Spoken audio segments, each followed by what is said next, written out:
Bill, I'd like you to meet Jack Torrance. How do you do? How do you do? Pleased to meet you. Pleased to meet you too. Grab a chair, Bill, and join in. Jack's going to take care of the overlook for us this winter. I'd like you to take him around the place as soon as we're through. Fine. Jack's a school teacher. Action.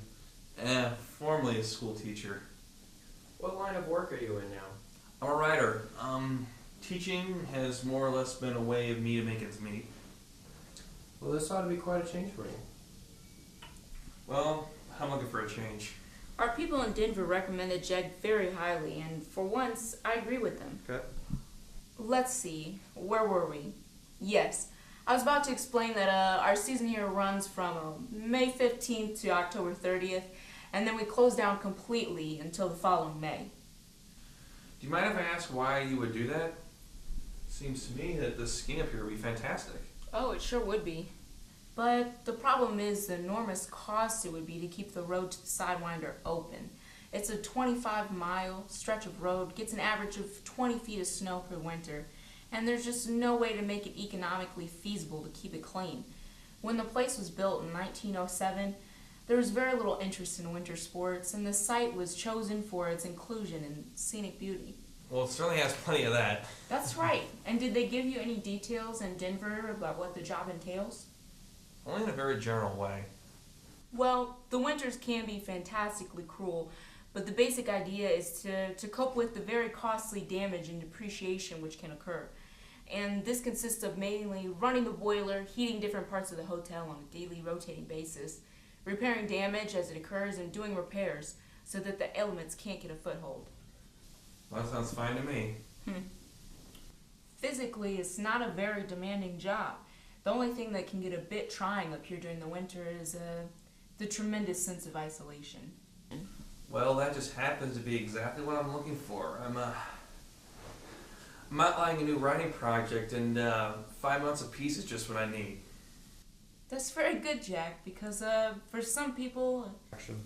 solitude and isolation can of itself be a problem. Not for me. How about your wife and son? How do you think they'll take it? They'll love it. Great. Cut. Action. Well, before I turn you over to Bill, there is one other thing I think we should talk about. I don't want to be melodramatic, but it is something that's been known to give a few people second thoughts about the job.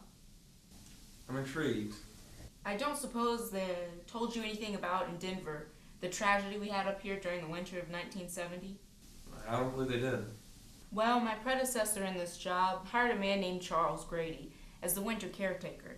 He came up here with his wife and 2 little girls of about 8 or 10, and he had a good employment record, good references, and from what I've been told, he seemed like a completely normal individual. But at some point during the winter, he must have suffered some kind of complete mental breakdown. He ran amok and killed his whole family with an axe. Stacked them neatly in one of the rooms of the West Wing, and then he put both barrels of his shotgun in his mouth. The police, they thought that it was what the old-timers used to call cabin fever, a kind of claustrophobic reaction which can occur when people are shut in together over long periods of time. Well, that's quite a story. Yes, it is. Oh, it's still hard for me to believe that it actually happened here, but it did, and I think you can appreciate why I wanted to tell you about it. Action. I certainly can, and I also understand why people in Denver left it for you to tell me. Well, obviously some people can be put off by the idea of staying alone in a place where something like that actually happened. You can rest assured, Mr. Ullman, that's not going to happen with me, and as far as my wife is concerned, I'm sure she'll be absolutely fascinated when I tell her about it. She's a confirmed ghost story and horror film addict.